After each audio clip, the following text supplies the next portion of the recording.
COVID-19 has spread vastly into different sectors and affairs of life in the next couple of weeks, what should we expect in the oil and gas industry globally? You know, the oil and gas industry is an industry that is very volatile. You know, any macroeconomic or microeconomic shifts, you see the effects almost immediately in the industry, especially in the crude price. Yes. Currently, we are experiencing a major nosedive that is even worse than what we saw, you know, when we had the last recession situation. Yeah. So we have a glut in the industry, both the upstream and the downstream. The crude is everywhere. You know, it started with Russia and China. Yes, Russia and China being at war over whether to continue production or not to continue production. But unfortunately, they didn't get to agree to that before this COVID-19, you know, took over. And now, as at this morning, the price is about $23 per barrel, which is really low. You know, so it's about every country, you know, mapping up their strategy, how to maximize the situation, such that at the end of everything, or at the end of the lockdown, there would still be some opportunities. Do you think the federal government have the strategy, the economic strategy, or the financial strategy with everything going on at the moment? Nigerian federal government. Well, let me respond to that by talking about what America has done. Yes, America in their own, what they've done in the industry is to cut off production of their shale oil, and they are currently doing a massive mop-up, massive, you know, stockpiling of the cheap oil from markets like Nigeria and any other person that wants to sell. And on the other side, China is mopping up stocks of all the crashed stocks, you know, and trying to buy over as many blue chip organizations as possible. For Nigeria, I haven't really seen so much. We rely a lot on OPEC's instructions, so I'm sure we are waiting directive, or we are taking directive already from OPEC. And I know 2 days ago, the CBN took a decision to actually devalue Naira to a 380 Naira per dollar. So my concern, you know, regarding the Nigerian situation is I really pray that we will not slip into recession again, you know, knowing fully well that crude oil, you know, is a major economic driver for us in That's Nigeria. what we rely on here. You know, so you know, the play is for everybody in the industry or in the chain, along the value chain, the energy value chain, to really put on their thinking cap and let's start seeing what we can also do. You know, unfortunately, unlike some other countries, we don't have an integrated oil and gas system. Yes. Or we don't have a healthy integrated oil and gas system. Our refineries aren't working. There are a lot of things that we rely on the outside market to achieve. You know, so our main strength is the crude production, and now the price is crashed. All right, thank you so much for sharing that thought with us. In your previous interviews, you made the crude oil refinery business sound like a pure water production business. Any secret you want to share with us here? It's not pure water. Yes, I'm not saying. Okay, it's not pure water, but what Yeah. I tried to pass across in that during that session was to let Nigerians, or generally Africans, know that we just have to have an integrated system. You know, when we had the 2008 price crash, countries that had integrated oil and gas system, the entire value chain, they didn't feel it so much. And the same thing with the 2013, you know, crash as well. All of a sudden, the downstream and the midstream started picking up, and they were now like the sucker for the upstream crash. So the thing is, refining, yeah, it can be really complex, but things have changed. There are new technologies now that we can leverage on. I mentioned the modular system, the modular refining system during that last interview, and it's still like a lifesaver, because unlike the large complex refining system, it's easier to construct, is a lot cheaper. You can't wait to have the millions of billions of dollars to start, you know, constructing the complex refinery. There are 3 major types of refinery. There's a simple, there's the complex, and then there's the large complex. The modular refinery falls in the simple refinery type, and it's been so it's been made so simple that you necessarily don't even have to churn out all the products. You can just choose your refinery to churn out just one single product, or two products, or just three products. So for example, you could just decide to couple or construct a refinery system that will just churn out your dual purpose kerosene that you can either use as household kerosene, or you use as aviation fuel. Yeah. Or you could just couple the refining system to just churn out your distillates, and that is kerosene and diesel. So that's the flexibility I was trying to emphasize during that interview, that we as Nigerians need to leverage more on such opportunities, and Africans at large. And like I said, people are already doing it, and we just need to see more of it happen.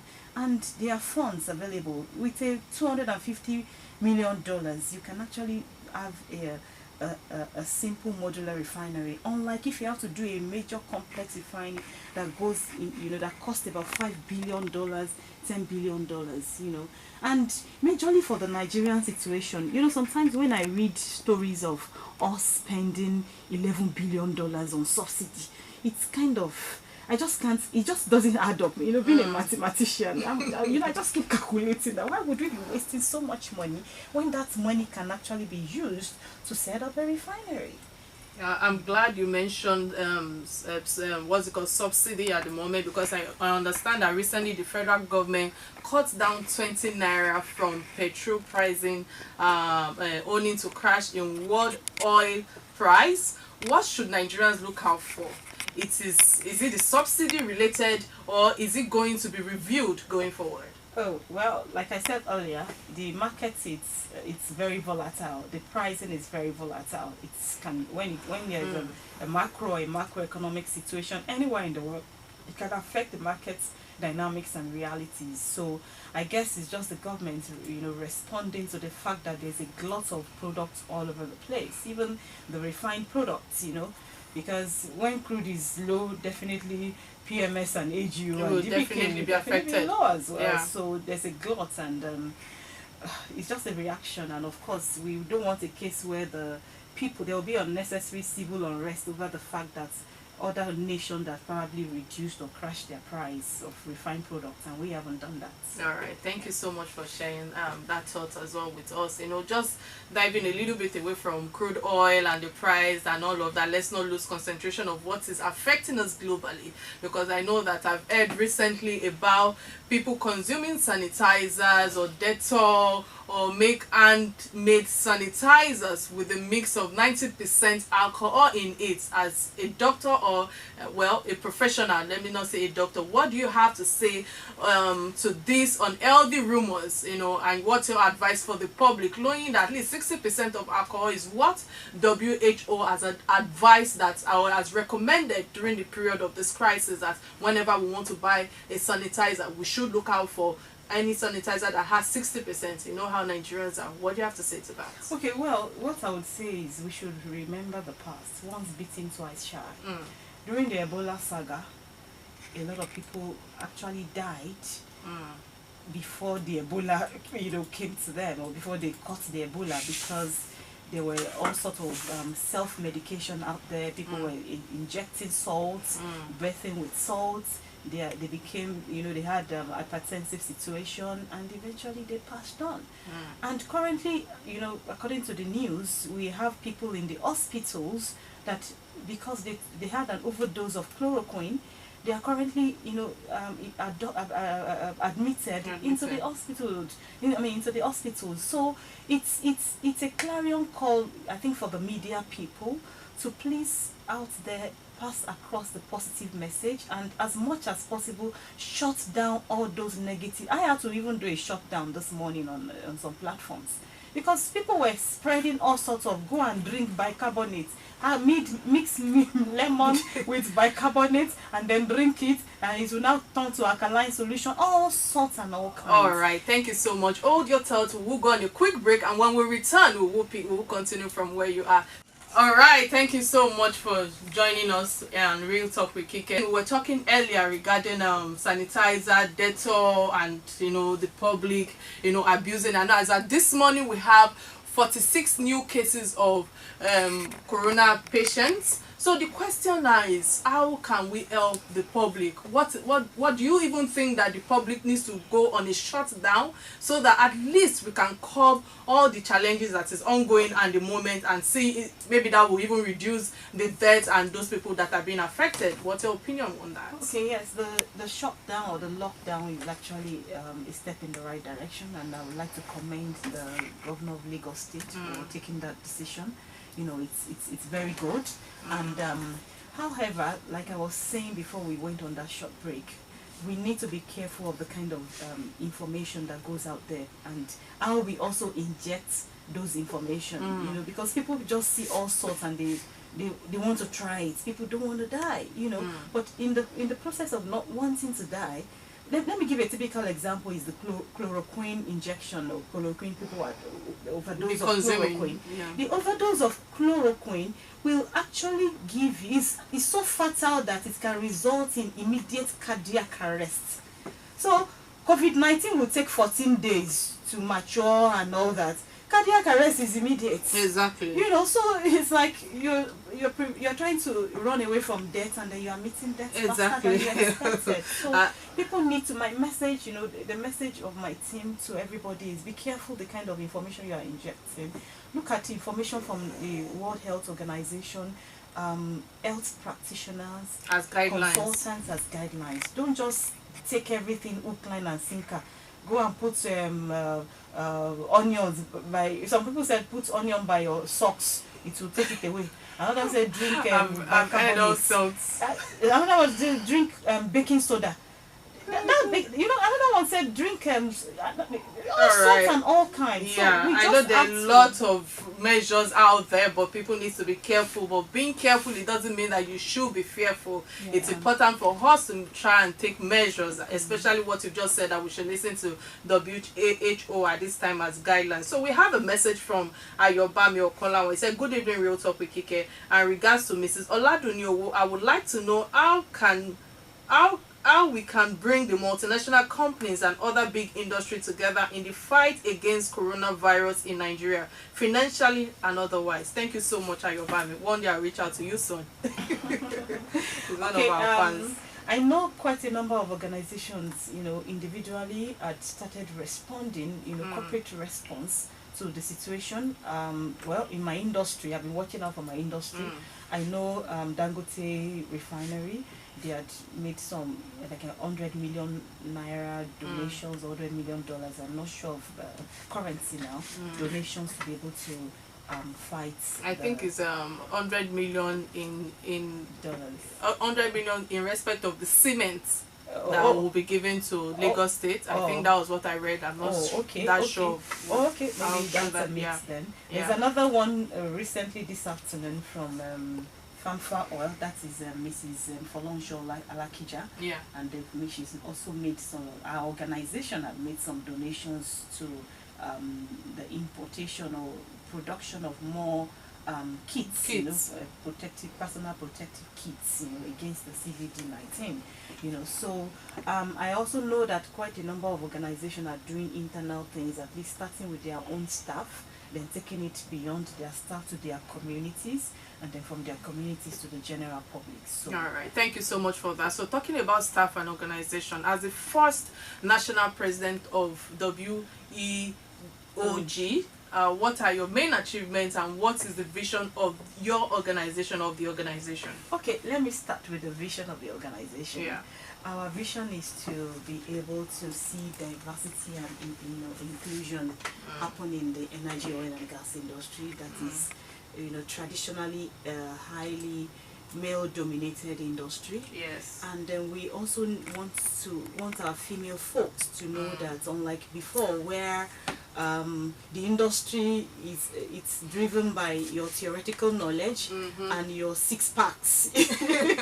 You know, your muscle, your biceps, and your six packs. And because of that, we didn't really have so many female folks in the industry. Things have changed now, thank God to technology. Now we have artificial intelligence, we have Internet of Things, we have digital systems to actually help bridge some of those gaps.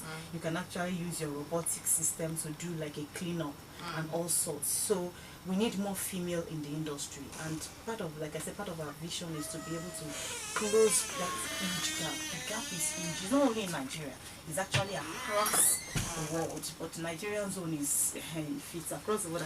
And I'm glad that you mentioned that we need more female in that industry. And you said in one of your interviews that we are privileged, that you were privileged to enter the oil and gas industry 25 years ago.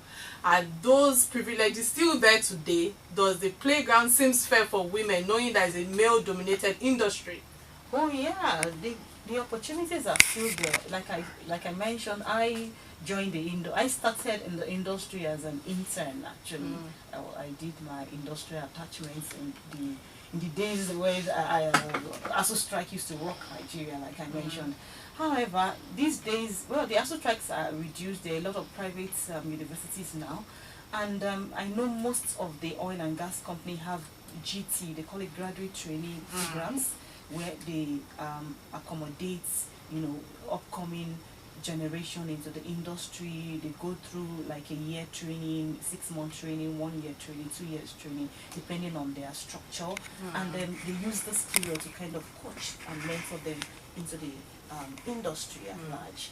And there's also a lot of, one of the things we actually have plans for in the WEOG is to be able to create like a mentorship system.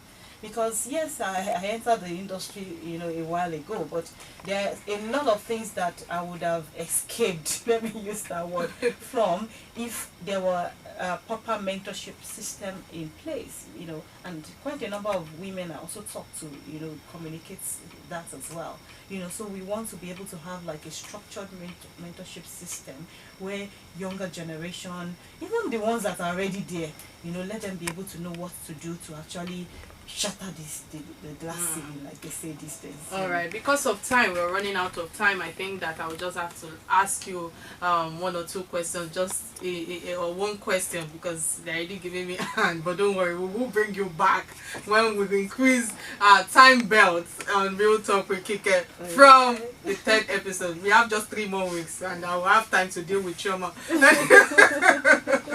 Anyway, what are the projects you are currently working on, and what is was in view of your people out there, basically? Okay, so women in energy, oil and gas, we have quite a number of things we're working on. Number one, we're working on the STEM system. We want our girls right from elementary, primary school, secondary school, university, young graduates to be able to come into the industry. We want to close the gap in the industry. We want to use women in the industry to move the nation forward, because it is well-known research now that and proven that women-led organizations have more financial income. You know, so we need more women in the industry to be able to close all the energy gaps we have in Nigeria. All right. And to be able to all right. Thank you so much for joining us today and for all you've shared with us today and sharing part of your time with us.